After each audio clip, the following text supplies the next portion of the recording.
In diesem Video visar ik jullie vaak meubeldenische smeer. En dit zijn de ingredients til den dichmeer. En dan moet je de dich dan plus gekneed.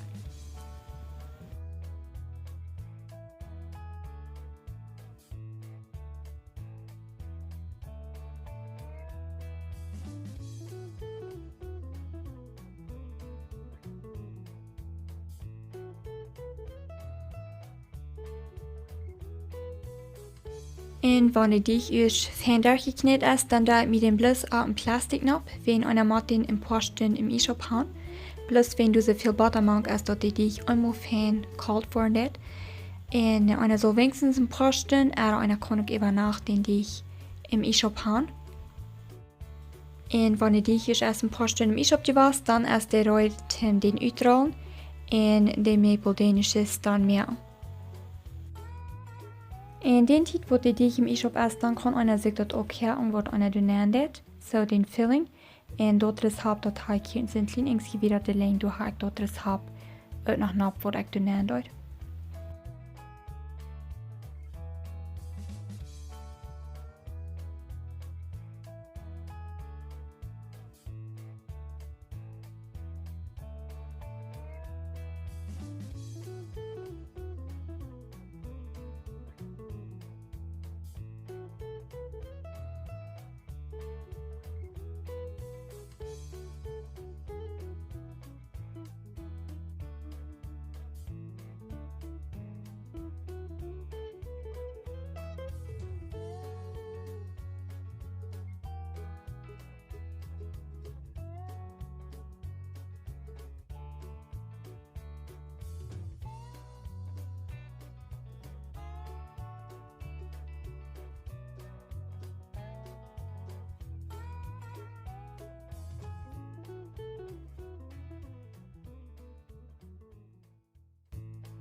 En als ik den die is uitgerold hoor, dit denk dat ik best pro een blus een klein beetje te meten, best dat ik de proef een klein beetje oorlog groot te krijgen. En dat hoort is dit een beetje groter gegeven en dat hoort 15 stuk gegeven van een die, wanneer ik dat nu deze moed doe.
En dan hier is nog dat recept voor een filling, wat je in de Maple-Danische snaan doen.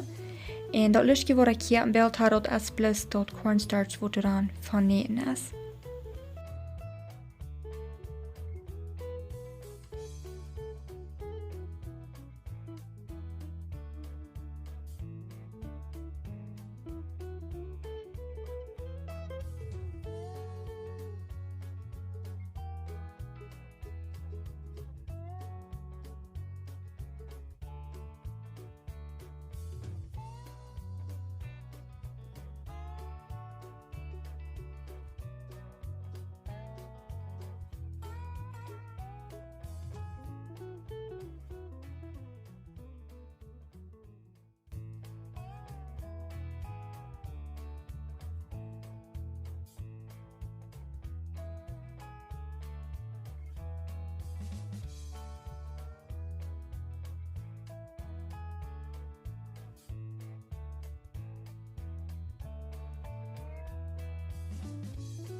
En als ik dus alle fertig heb, dan doe ik de bis op 350 baken voor 20 minuten. Dan werden die fijn bruin en goed. En hier wijs ik een bisschen waar hij zit als ik de is gebakken heb. En dat doet dat de filling dat actually niet ruikt. Den een wie een bisschen klein beetje op te gaan. Aber dat filling weer niet ruikt brood. En dan te laat, wanneer het koud zijn, ik de bis nog een beetje met suikermeel bestrijden. En dat ik plus wegen, wie ze tot smaak van een klein beetje zo wit bestrijden.